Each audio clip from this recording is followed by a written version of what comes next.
யார் இந்த அந்தி கிறிஸ்து? Antichrist deny the real Christ. இயேசுவை கிறிஸ்து அல்ல என்று மறுதலிக்கிறவனே அல்லாமல் வேறு யார் பொய்யன்? பிதாவையும் குமாரனையும் மறுதலிக்கிறவனே அந்தி கிறிஸ்து. அவரே சொல்றார், யார் இந்த அந்தி கிறிஸ்துன்னு சொன்னா இயேசுவை கிறிஸ்து இல்லைன்னு மறுதலிக்கிறாங்க. அப்போ சொல்கிறார், இயேசுவை மட்டும் இல்லை பிதாவையும் அவங்க மறுதலிக்கிறாங்க.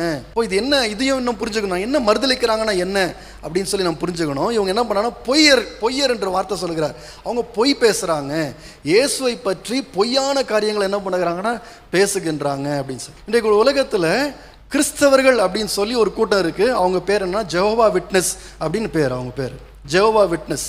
இப்போ யெகோவா சாட்சிகள் அப்படின்னு ஒரு பேர் வச்சுக்கிட்டு இவங்களை கேட்டால் நாங்கள் கிறிஸ்தவர்கள் தான் சொல்லுவாங்க. அவங்களும் சர்ச்சுக்கு தான் போகிறேன்னு சொல்லுவாங்க. ஆனால் அவங்களுடைய பேச்சை நீங்கள் கேட்டிங்கன்னு சொன்னால், அவங்க சொல்கிறது நீங்கள் கேட்டிங்கன்னு சொன்னால் கிறிஸ்துவை மறுதலிப்பாங்க. இயேசுவை கிறிஸ்து என்று அவங்க என்ன பண்ண மாட்டாங்க, ஏற்றுக்கொள்ள மாட்டாங்க.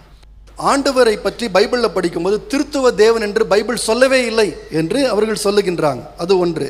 இன்னொன்று என்ன சொல்லுகிறாங்கன்னா, யெகோவா தேவன் ஒருவர் தான், மூவர்லாம் கிடையாது. அதற்கென்று ஒரு வசனத்தை அவர்கள் காண்பிக்கின்றாங்க. யோவான் 3:16 வசனத்தை அவங்க காண்பிச்சு, ஜான் 3:16 காண்பிச்சு, ஒரே பேரான குமாரன் என்று பைபிளில் போடப்பட்டிருக்கின்றது. ஆங்கில வேத புஸ்தகத்தில் ஒன்லி பிகாட்டன் சன், அதாவது தேவனுக்கு பிறந்த ஒரே ஒரு மகன் என்று இயேசுவை பற்றி சொல்லப்பட்டிருக்கின்றது.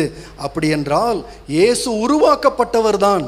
அவரும் மனிதர்களைப் போல உருவாக்கப்பட்ட ஒரு நபர் தான், அவர் தேவன் அல்ல என்று சொல்லுகிறார்கள்.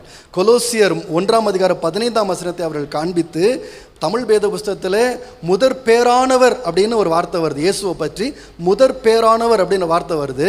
இங்கிலீஷ் பைபிள் எப்படி போட்டிருக்குன்னா ஃபர்ஸ்ட் பார்ன் அப்படின்னு, முதல் பிறந்தவர் என்று போடப்பட்டிருக்கின்றது. அப்போ என்ன சொல்லலாம், முதல் பிறந்தவர்னு பைபிள்லே போட்டிருக்கு. ஆகவே இயேசு யாருன்னு சொன்னால் முதலாவது உருவாக்கப்பட்டவர் தான். எல்லா மனுஷங்களும் உருவாக்குறதுக்கு முன்பதாக ஆண்டவர் இயேசுவை உருவாக்கி விட்டார். அவர் தேவனுக்கு இணையானவர் கிடையாது, தேவனே கிடையாது. அவர் உருவாக்கப்பட்ட ஒரு சிருஷ்டிப்பு தான் இயேசு அப்படின்னு சொல்லுகிறாங்க. யோவான் 1:14 வசனத்தை அவங்க காண்பிச்சு, இயேசு வார்த்தையாக இருக்கிறார் என்று சொல்லப்பட்டிருக்கின்றது. அதனுடைய அர்த்தம் என்னன்னு சொன்னால், ஆண்டவர் தன்னுடைய வார்த்தையை இயேசுவின் மூலமாய் சொன்னார், அவ்வளவுதான்.